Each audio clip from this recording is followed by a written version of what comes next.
The morning started like any other Tuesday at Earth Defense Command. Admiral Jake Morrison was drinking his coffee and reading reports when the alert sirens began screaming through the massive underground facility. Red lights flashed in every corridor as technicians ran to their stations.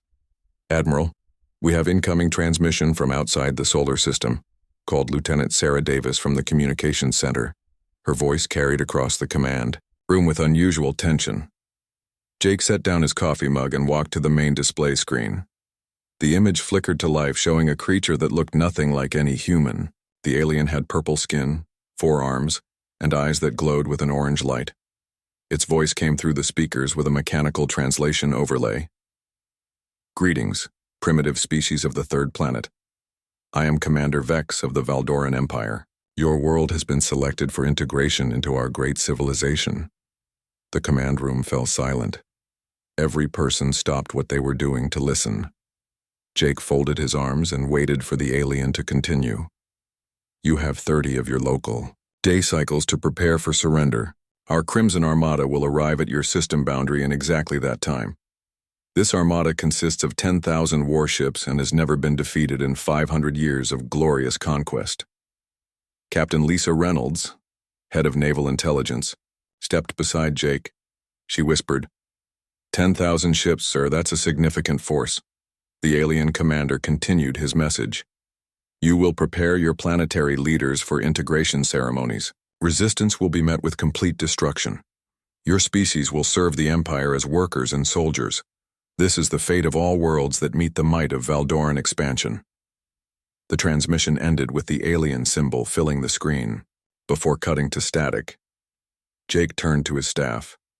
"Well, that was interesting. Lisa, I want a full analysis of their transmission. What can we learn about their technology from the signal itself?" "Already on it, Admiral," Lisa replied, moving to her workstation. "The transmission method is pretty basic. They're using old-style radio waves with heavy amplification, not very sophisticated." Colonel Mike Thompson, commander of the Space Marines, laughed from his position near the tactical displays. "Did he just call us primitive? That's rich coming from someone who still uses radio for long-distance communication." Jake smiled. "Now, Mike, let's not judge too quickly. They might have their reasons." He paused and looked at the star chart, showing their solar system. "Though I have to admit 10,000 ships does sound like overkill for one little planet." "Sir," interrupted Commander Amy Foster from the tactical planning section, "I'm running numbers on a fleet that size. The logistics alone would be incredible. They'd need massive supply lines, coordination between thousands of ship captains, and enormous fuel requirements just to move that many vessels." "What are you thinking, Amy?" Jake asked. "Well, sir, it's like bringing a sledgehammer to crack an egg. Either they're incredibly inefficient, or they've never met anyone who could fight back effectively." Lisa looked up from her computer screen. "I'm getting more data from their signal analysis. Their transmission shows signs of multiple different technologies all patched together. It's like they took equipment from different species and just made it work somehow." Jake nodded slowly. "So they're collectors. They take what they want from each world they conquer and add it to their own systems." He walked over to the coffee maker and poured himself another cup. "That tells us something important about how they fight." "What's that, sir?" asked Mike. "They're not innovators, they're scavengers. They take what already exists and use it. That means they probably fight the same way every time, using tactics that worked against their previous enemies." The command room buzzed with activity as more staff arrived for the emergency briefing. President Robert Davis appeared on the main communication screen, calling in from Washington.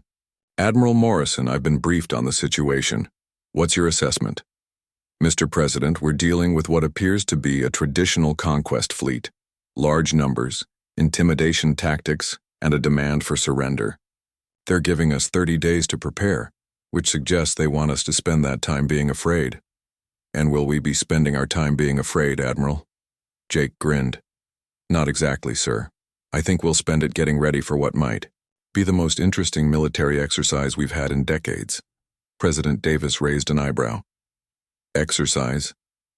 Sir, with respect, this feels more like a sporting event than a war. They're bringing 10,000 ships to fight one planet. That's not a battle plan, that's showing off." Colonel Thompson stepped forward. Mr. President, our preliminary analysis suggests their approach is entirely based on overwhelming force. They probably just park their fleet in orbit and wait for surrender. Most species probably give up when they see that many ships. But we're not most species, added Lisa. Our military doctrine is based on mobility, precision, and adaptability.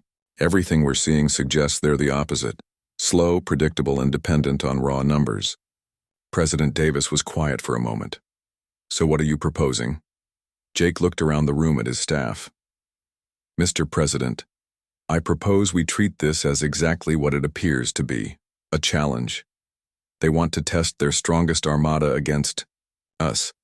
Let's show them what human military capability actually looks like.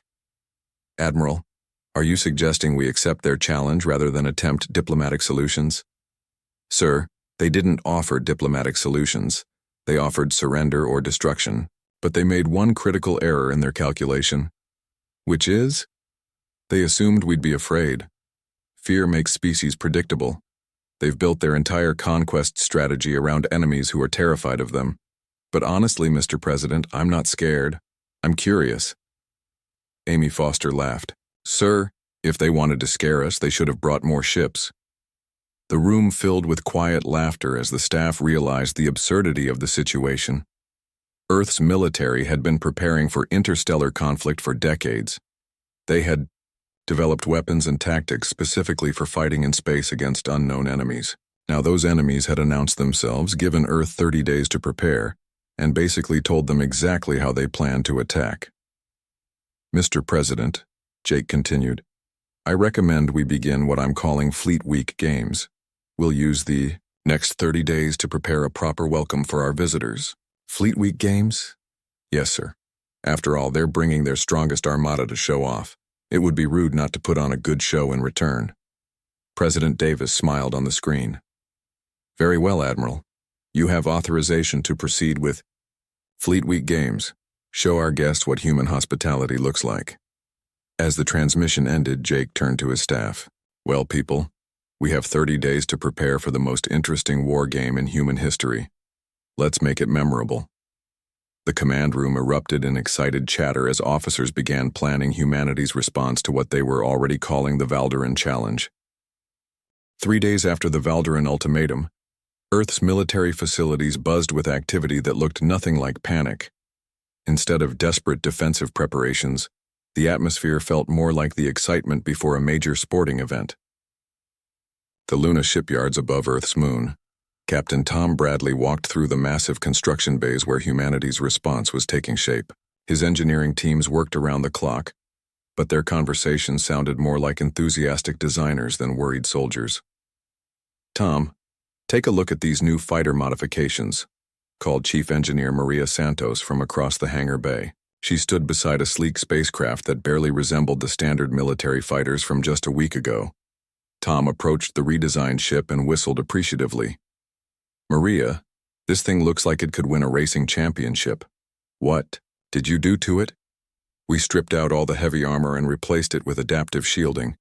Instead of trying to absorb damage, we made it so fast that getting hit becomes nearly impossible. Maria patted the ship's hull proudly. This baby can pull maneuvers that would make a hummingbird jealous. What about weapons? Tom asked, examining the streamlined weapon pods. That's the beautiful part. Dr. Jennifer Walsh's team designed these new precision beam systems. They're not meant to blow things up with brute force. They're surgical instruments. You can disable specific systems on enemy ships without harming the crew. Tom nodded approvingly. So instead of sledgehammers, we're bringing scalpels to this fight. Exactly. The aliens are expecting us to meet their heavy armor with heavier weapons. Instead, we're going to dance around them and pick them apart piece by piece. Across the solar system at the Mars Training Complex, Lieutenant Mark Johnson led his squadron through practice drills that looked more like aerial acrobatics than military exercises. His fellow pilots whooped with excitement as they performed impossible turns around floating obstacle courses. Johnson, your flying is getting ridiculous, laughed Lieutenant Beth Cooper, as she pulled her fighter into a spiral that defied 3 laws of physics. At this rate, the aliens are going to think we're showing off. Aren't we? Mark replied. threading his ship through a gap that seemed too small for anything larger than a baseball. I mean, they're bringing 10,000 ships to impress us. The least we can do is put on a good show. Captain Rachel Evans, watching the training session from the observation deck, shook her head in amazement. These kids are treating the upcoming battle like it's the Olympics of space combat. Maybe that's exactly what it should be, said Commander Dave Foster, joining her at the viewing window. Look at them out there. They're not afraid. They're excited. When's the last time you saw pilots this eager for combat? Never, Rachel admitted. But then again, we've never had enemies announce their arrival 30 days in advance and basically tell us exactly how they plan to attack. Down in the Tactical Planning Center, Admiral Morrison and his staff worked with the kind of focused intensity usually reserved for championship coaches preparing for the big game. The main display showed the edge of the solar system where long-range sensors had detected the approaching Valderan fleet. Amy, what's our latest count on their numbers? Jake asked Commander Foster. Confirmed at 9,147 ships, sir. They're traveling in a tight formation that suggests they've never had to worry about being attacked during transit. Captain Lisa Reynolds looked up from her intelligence reports. Admiral, we've been analyzing the composition of their fleet based on energy signatures. It's fascinating, really. How so? They have ships from at least 20 different technological backgrounds. Some use fusion power, others use antimatter, and a few are running on what appears to be captured solar energy. It's like they just took whatever they conquered and added it to their fleet. That's incredibly inefficient, observed Colonel Mike Thompson. Different ship types would have different capabilities, different maintenance requirements, different tactical roles. How do they coordinate something like that? Very slowly, we think, Amy answered. Our computer model suggests their command and control system is designed for overwhelming stationary targets, not for dynamic space combat. Jake studied the tactical display showing various human fleet positions. What's the status on our preparation? Sir, this is where it gets interesting, Mike said with a grin. Our people are actually ahead of schedule. Every department is reporting they're ready to begin operations. Ready? We still have 27 days left. That's what I mean, sir. The crews are so excited about this that they're working extra shifts voluntarily. Engineering teams are competing to see who can come up with the most creative ship modifications. Tactical squads are developing new maneuvers just for fun. Lisa added. Intelligence reports that several allied planets have requested permission to send observers. Word is getting around the galaxy that something unusual is about to happen here. Observers? Yes, sir. Apparently news of the Valderan challenge has reached other species. They want to see what happens when the Empire's strongest armada meets humanity. Jake sat back in his chair and considered this development. So we're not just defending Earth anymore. We're putting on a show for the galaxy. It appears that way, sir. At the asteroid belt mining station, Captain Steve Parker coordinated with civilian mining operations to create what he called tactical landscaping. The miners enthusiastically joined the effort, using their industrial equipment to reshape asteroid fields into complex obstacle courses. Steve, this is either brilliant or completely insane, said mining foreman Bill Jackson as they watched massive excavators carve precise channels through solid rock. Why not both? Steve replied. The aliens are used to fighting in empty space. They probably have no experience with complex terrain. We're going to give them a maze to navigate while we play hide and seek. And if they just blow up the asteroids, then we'll know they're the type who destroys the chessboard when they're losing. That tells us something important about their thinking. Back at Earth Defense Command, Jake received daily reports that read more like sports statistics than military. Briefings, pilot performance scores, engineering innovation ratings, tactical creativity indexes. His staff had turned preparation for interstellar war into a competitive league. Admiral, Amy approached with the day's summary. I have to say, this is the most motivated military force I've ever seen. How so? Sir, morale is off the charts. Equipment readiness is at 100%. Personnel are volunteering for extra duties. It's like the entire military has turned this into the ultimate challenge they've been training for their whole lives. Jake looked at the deployment schedule showing Earth's forces positioning themselves throughout the solar system. Each unit had requested specific assignments based on what they thought would be the most interesting tactical challenge. Amy, do you think we're taking this too lightly? Sir, respectfully, I think we're taking it exactly as seriously as it deserves. The Valdorans are bringing a sledgehammer to perform surgery. They're fighting the last war against enemies who were already defeated before the shooting started. And we're fighting? We're not fighting at all, sir. We're teaching. By the time this is over, the Valdoran Empire is going to learn what modern space combat actually looks like. Jake smiled as he watched his staff coordinate preparations with the enthusiasm of athletes preparing for the championship game of their careers. Then, let's make sure it's a lesson they'll never forget. On day 28 of the countdown, the Valdoran Crimson Armada dropped out of hyperspace at the edge of Earth's solar system. The sight was meant to inspire terror. Nearly 10,000 warships arranged in perfect formation, their red hulls gleaming against the black of space. Commander Vex stood on the bridge of his flagship, the Dominator, and felt the familiar satisfaction of another world about to surrender. In 500 years of conquest, no species had ever failed to immediately offer submission when faced with the full might of the Crimson Armada. Communications. Open a channel to the human homeworld, Vex ordered. Begin broadcasting our standard surrender demand. Yes, Commander, replied his communications officer. Channel open. But instead of the expected panicked response from Earth's leaders, a calm human voice came through the speakers. Good morning, Commander Vex. This is Commodore Steve Parker, commanding the First Fleet Welcoming Committee. We've been expecting you. Vex's four eyes widened in confusion. Welcoming Committee? That's right. We have approximately 200 ships positioned to escort your fleet to the main event area. Please maintain your current formation and follow our lead ships. We've prepared quite a show for you. The Valdoran commander looked at his tactical display showing the tiny number of human vessels approaching his massive fleet. 200 ships? Are these humans insane? Sir, his tactical officer reported, the human vessels are unusual. They're moving in patterns I've never seen before. On his screen, Vex watched the human ships dance through space in formations that seemed to defy physics. They moved like schools of fish, each ship perfectly coordinated with the others, weaving complex patterns that created beautiful spirals and loops. This is your final warning, humans, Vex broadcast. Surrender now or face complete destruction. Steve Parker's voice came back cheerful and relaxed. Oh, we're not surrendering, Commander. We're competing. Let the games begin. What happened next would be remembered throughout the galaxy as the most one-sided military demonstration in recorded history.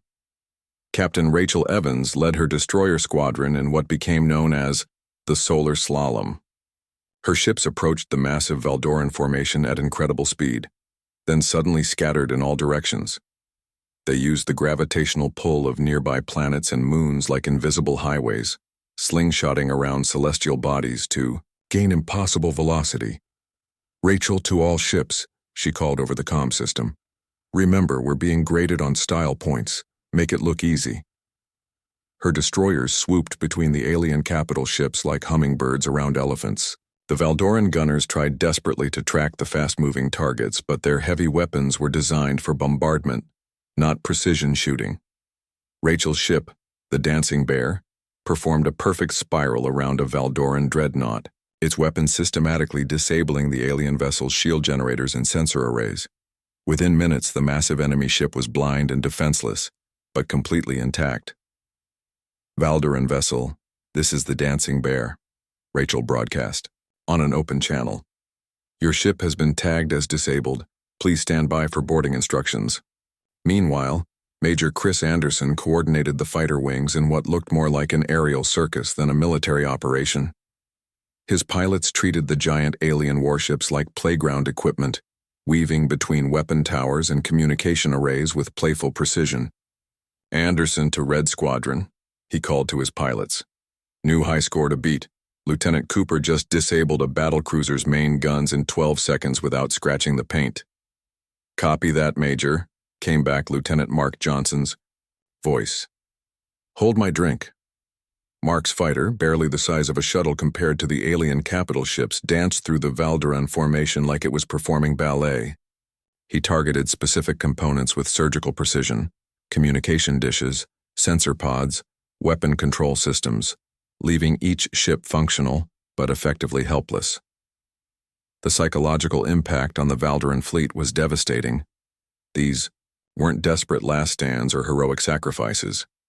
The human pilots were playing with them, treating massive warships like toys in an elaborate game.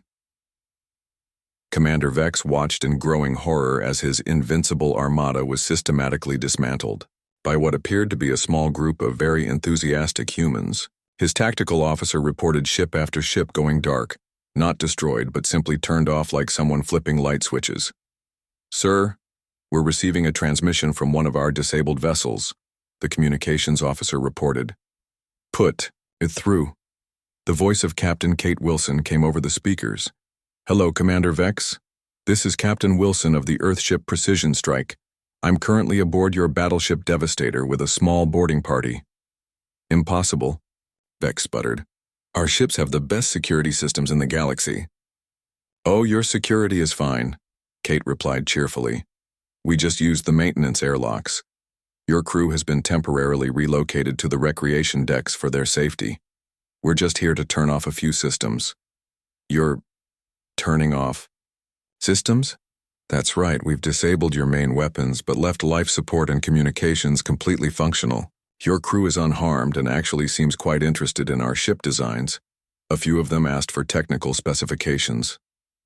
Vex felt something he had never experienced in 5 centuries of conquest: complete bewilderment. "What do you want?" "Want? Commander, this isn't about wanting anything. This is about showing you what human military doctrine actually looks like. You brought sledgehammers to a surgical demonstration." On the tactical display, Vex watched as more human ships approached his flagship. But instead of attacking, they began forming elaborate patterns around the Dominator, their movements synchronized like a carefully choreographed dance. "Commander," his tactical officer whispered, "they're not trying to destroy us, they're showing off." Admiral Morrison's voice came over the communications system, broadcast to the entire Valderan fleet. "Commander Vex, this concludes the opening demonstration of Fleet Week Games. Your armada performed exactly as predicted. We hope you found this educational." "Educational?" "Of course. You've spent 500 years fighting enemies who were defeated by fear before the battle began. Today you encountered an opponent who wasn't afraid of you. The results speak for themselves." Vex looked at his tactical display. In less than 4 hours, his 10,000-ship armada had been effectively neutralized by 200 human vessels. Not destroyed, not captured, but simply turned off. Like someone had walked through his fleet with a remote control, clicking buttons. "What happens now?" Vex asked, his voice barely a whisper. "Now?" Morrison replied. "Now we invite you aboard our flagship for the post-game analysis. We have some suggestions for improving your tactical doctrine." "Post-game analysis?" "Commander, you just participated in the largest military training exercise in galactic history. The least we can do is provide you with a performance review." As human ships continued their elaborate aerial displays around the disabled Valderan fleet, Vex realized that everything his empire thought they knew about warfare had just become obsolete. The humans hadn't just defeated his armada, they had turned it into a classroom. 6 hours after the initial engagement, Admiral Morrison stood in the main conference room aboard his flagship, the Constitution, facing Commander Vex and 12 other Valderan officers. The aliens sat stiffly around the polished table, their purple skin showing patches of confused orange that human xenobiologists had learned indicated deep bewilderment. "Gentlemen," Morrison began, activating a holographic display showing the recent battle, "welcome to our post-engagement briefing. I hope you found the demonstration educational." Commander Vex struggled to find words. "Admiral Morrison, in 500 years of conquest, I have never experienced anything like what happened today." "I imagine not," Morrison replied with a friendly smile. "Your tactical approach is designed for fighting enemies who are already psychologically defeated. Today you encountered an opponent who views combat as competitive sport." "Captain Lisa." Reynolds stepped forward with a data pad. Commander, we've established a scoring system for today's engagement. Would you like to see how your forces performed? Scoring system? Of course. Captain Ben Roberts and his squadron achieved the highest style points by disabling your battleship crusher using only paint markers. They managed to spell out, "Hello there," across your hull without damaging a single system. The Valdoran tactical officer leaned forward. Paint markers? Non-lethal target designators, explained Commander Amy Foster. We use them for training exercises. Much more sporting than actual weapons when you're trying to demonstrate precision. Morrison activated another holographic display showing human ships weaving around alien vessels. Your fleet composition created an interesting challenge for our pilots. Having ships from 20 different technological backgrounds meant our people had to adapt their techniques constantly. Adapt how? Asked Vex. Well, your fusion-powered ships required different approach vectors than your antimatter vessels. The captured solar energy ships were particularly interesting. Captain Tom Bradley's engineering team actually improved their power efficiency while they were aboard. You improved our ships?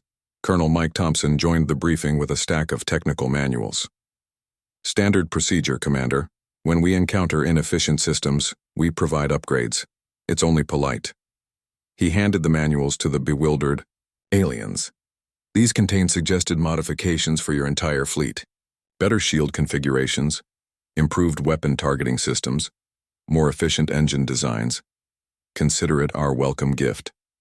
Commander Vex flipped through one of the manuals, his four eyes growing wider with each page.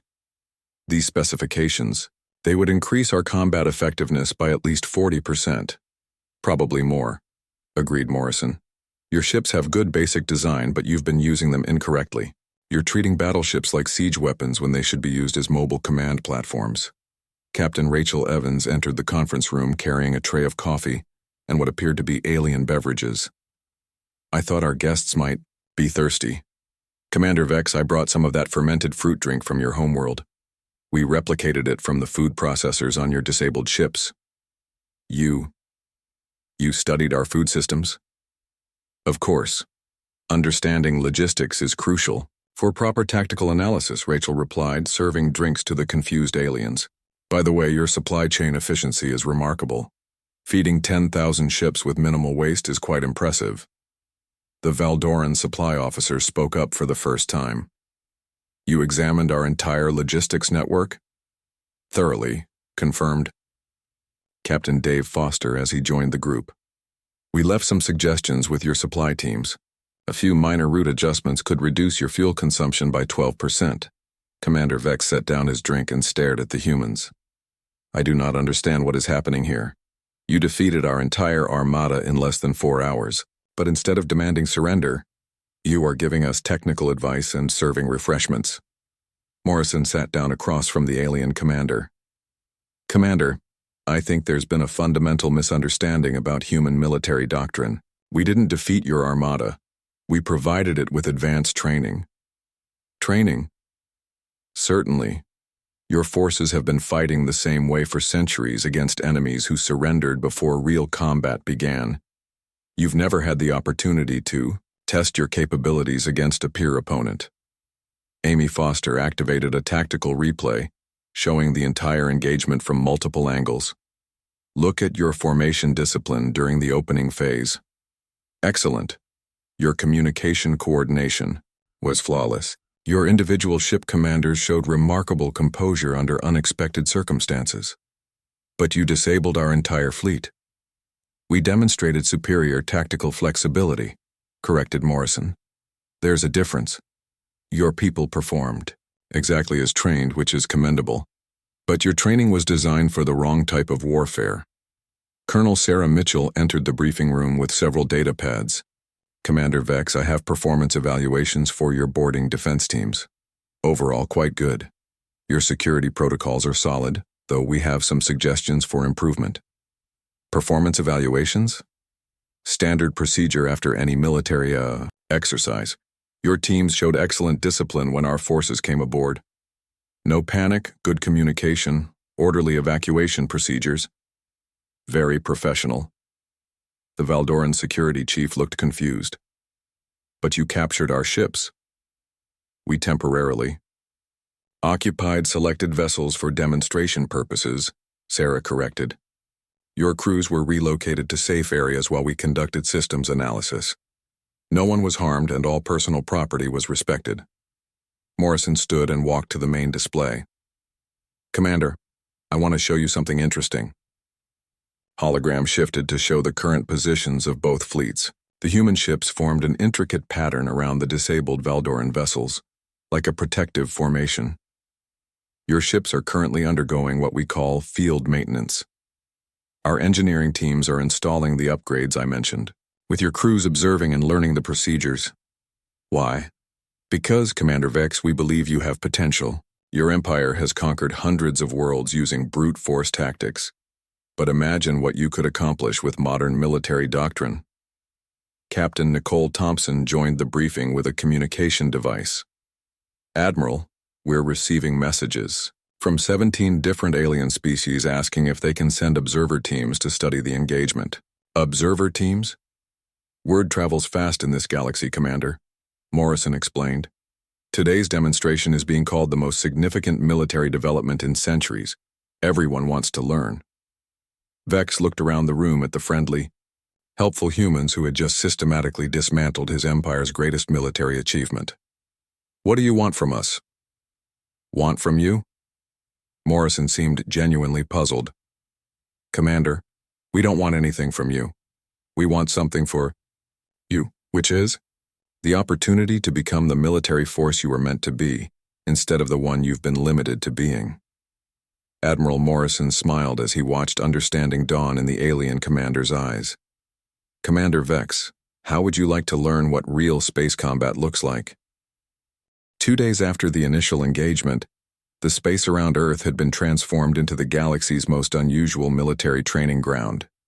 The Valdoran Crimson Armada, now fully operational with human upgrades, found itself participating in exercises that seemed impossible. Commander Vex stood on the bridge of his flagship, watching human and Valdoran ships perform synchronized maneuvers that defied everything he thought he knew about space combat. His tactical officer, now working alongside human advisors, called out updates with barely contained excitement. Sir, the human squadron is beginning their demonstration of what they call advanced precision flying. On the main display, 200 human ships began moving in perfect coordination. They formed the letters WELCOME across several thousand kilometers of space, with each letter composed of precisely maneuvered warships moving at speeds that should have been impossible. How are they maintaining formation at those velocities? Asked the Valdoran navigation officer. Captain Alex Turner's voice came over the communication system from his cruiser, the Graceful Lightning. Practice, mostly, and some really good coffee. Would you like us to teach you the basic patterns? Admiral Morrison watched the demonstration from his command ship with the satisfaction of a coach whose team was performing flawlessly. Alex, show them the double helix formation. With pleasure, Admiral. The human ships smoothly transitioned from spelling out words to forming a complex spiral pattern that twisted through 3 dimensions. The mathematical precision required for such coordination was staggering, yet the human pilots made it look effortless. Commander Vex found his voice. Admiral Morrison, this level of coordination should be impossible. How do your pilots maintain such precise control? Training, Commander, but more importantly, trust. Each pilot knows exactly what every other pilot is going to do. They've practiced these formations so many times that they can perform them while carrying on casual conversations. As if to prove Morrison's point, the communication channels filled with relaxed chatter from the human pilots. Turner, your spacing is off by about 3 meters, called Captain Kelly Brown from her position in the formation. Thanks, Kelly. How's this? Perfect. Nice flying.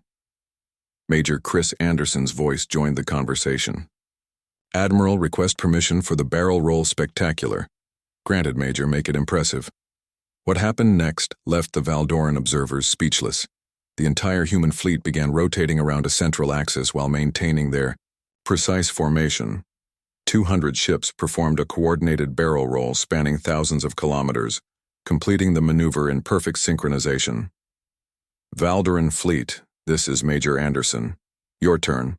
Follow our lead and maintain formation. Spacing. The challenge was issued so casually that several Valdoran captains responded before thinking about the impossibility of what was being asked. Human Squadron, this is Captain Zek of the Valdoran ship Thunderbolt. We accept your challenge. What followed was the first joint human-alien military exercise in galactic history. Under human guidance, Valdoran ships began attempting the basic formations.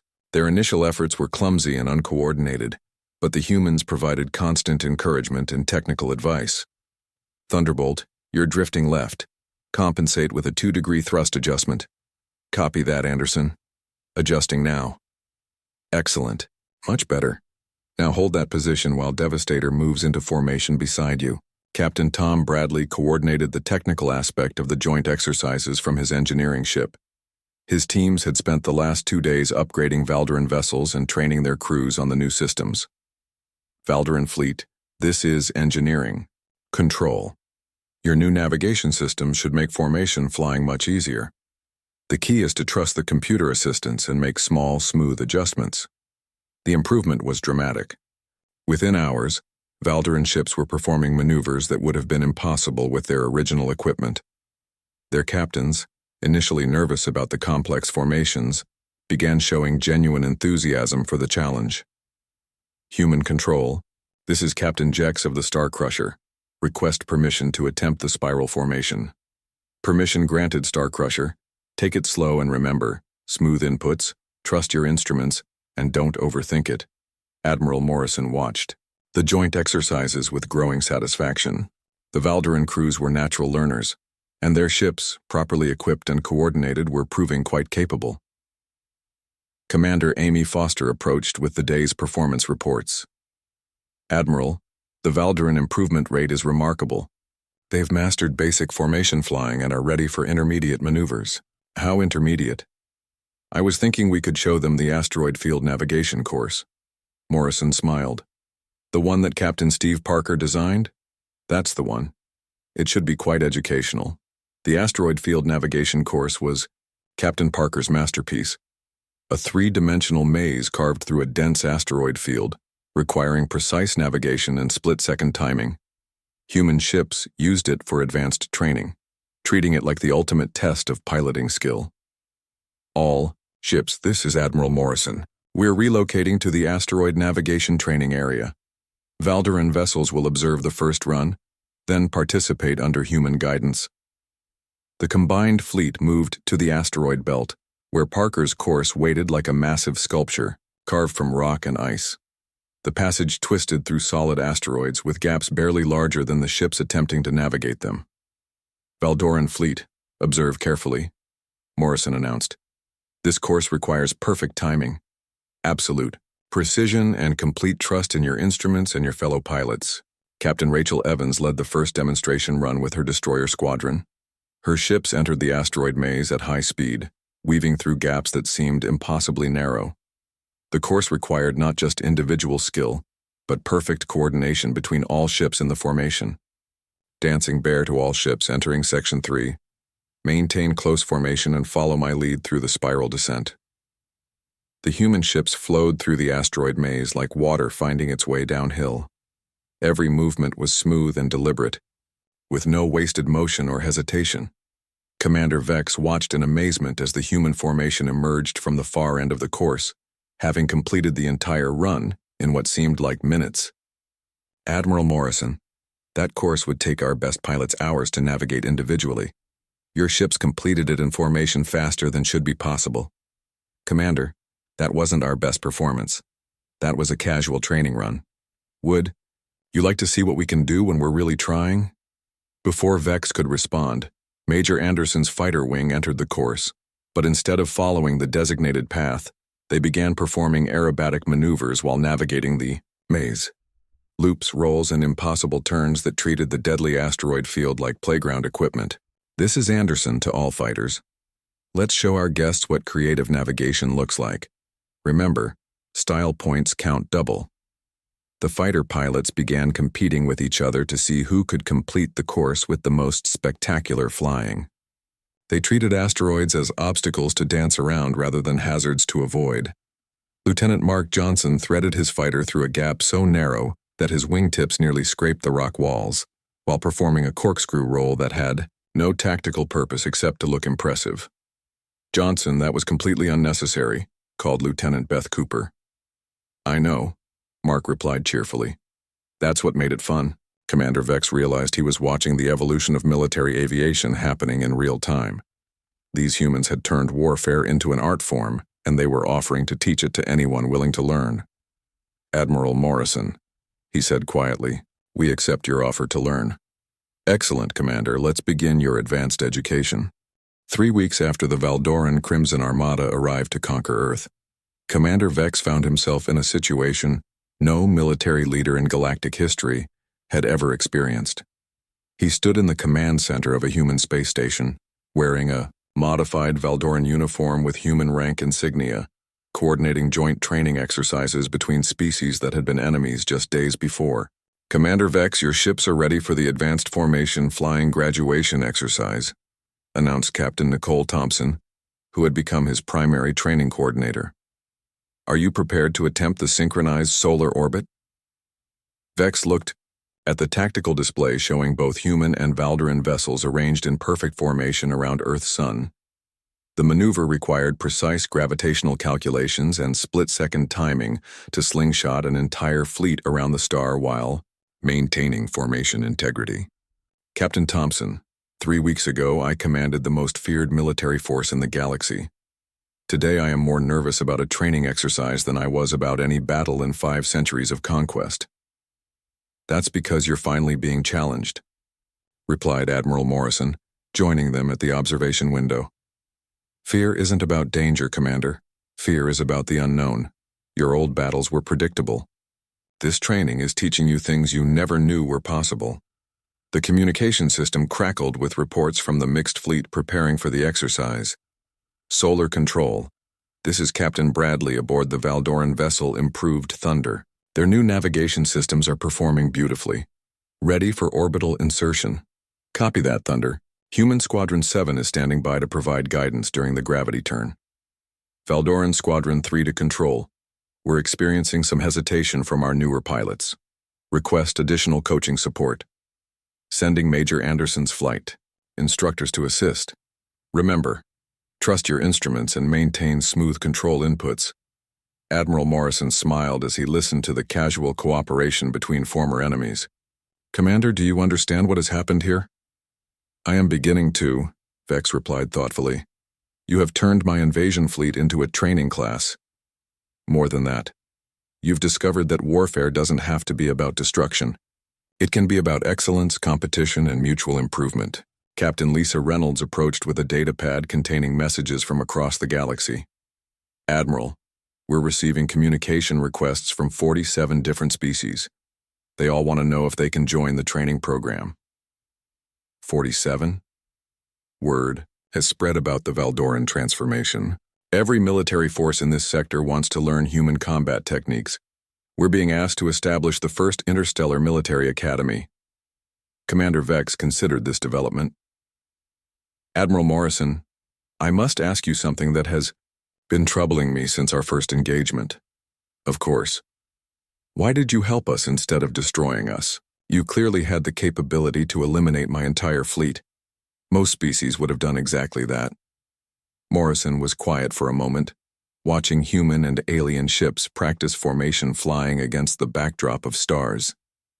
"Commander, destruction is easy. Any species can build weapons powerful enough to destroy their enemies. But building something better than what existed before, that requires real strength. Building something better? Your empire spent 500 years conquering worlds through fear and overwhelming force. But what did you build? A collection of terrified subjects and a military doctrine that couldn't adapt to new challenges." Amy Foster joined the conversation with the final training reports. "Admiral, both fleets are ready for the graduation ceremony." "Graduation ceremony?" "Of course, Commander Vex. This is a training program. All training programs end with graduation. What happened next would be remembered throughout the galaxy as the moment military doctrine changed forever. The combined human and Valdoran fleets performed a synchronized ballet around Earth's solar system that demonstrated precision, coordination, and technical skill beyond anything previously thought possible. Ships that had been enemies 3 weeks before now moved in perfect harmony. Valdoran crews, trained by human instructors, executed maneuvers that their original doctrine said were impossible. Human pilots working alongside alien wingmen pushed their own capabilities to new levels. All ships, this is Admiral Morrison, begin final demonstration sequence. The mixed fleet formed a complex 3-dimensional pattern that spelled out galactic peace through strength across thousands of kilometers of space. The message was visible from planets throughout the solar system, written in letters formed by precisely positioned starships. Commander Vex watched from the command center as his former invasion fleet participated in the most beautiful military display in recorded history. "Admiral, what happens now? Do we return to our empire and report that we have been defeated?" "Commander, you haven't been defeated. You've been educated. There's a difference. I do not understand. Your mission was to conquer Earth for the Valdoran Empire. Instead, you've learned that there are better ways to expand imperial influence than conquest." General William Hayes joined the group with official documents. "Commander Vex, I have a proposal from Earth's government. We would like to offer the Valdoran Empire membership in the Interstellar Defense League." Defense League? A mutual cooperation agreement. Instead of conquering worlds, your empire would invite them to join a voluntary alliance focused on mutual improvement and shared defense. Vex studied the documents carefully. "And Earth would teach our military forces these new combat techniques?"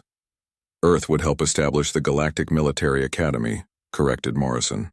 "Human instructors would work alongside Valdoran teachers to develop the most advanced military training program in galactic history."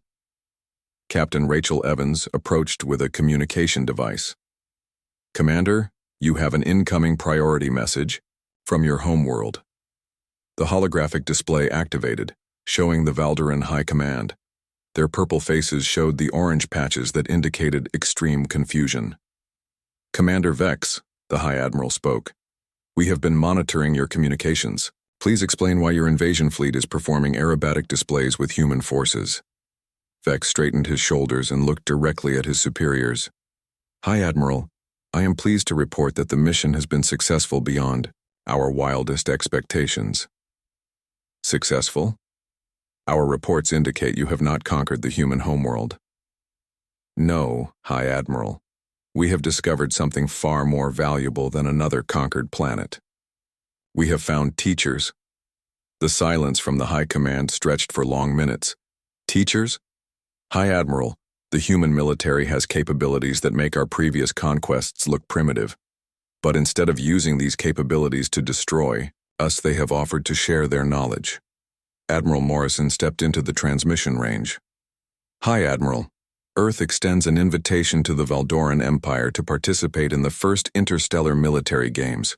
Think of it as the ultimate test of military skill with no casualties and maximum learning opportunities." "Military games? Competitive exercises between different military forces judged on skill, precision, and innovation. The winning forces receive advanced training opportunities and technology sharing agreements."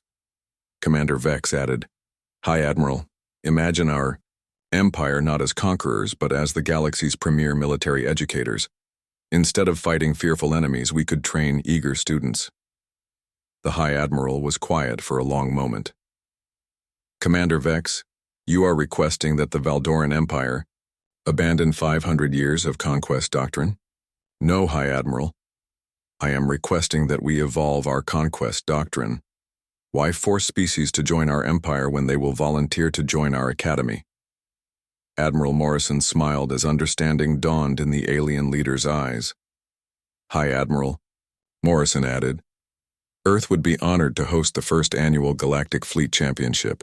The Valdoran Empire would be our founding partner in establishing competitive military excellence as the new standard for interstellar relations." 3 months later, the former Valdoran Crimson Armada had become the instructor fleet for the Galactic Military Academy.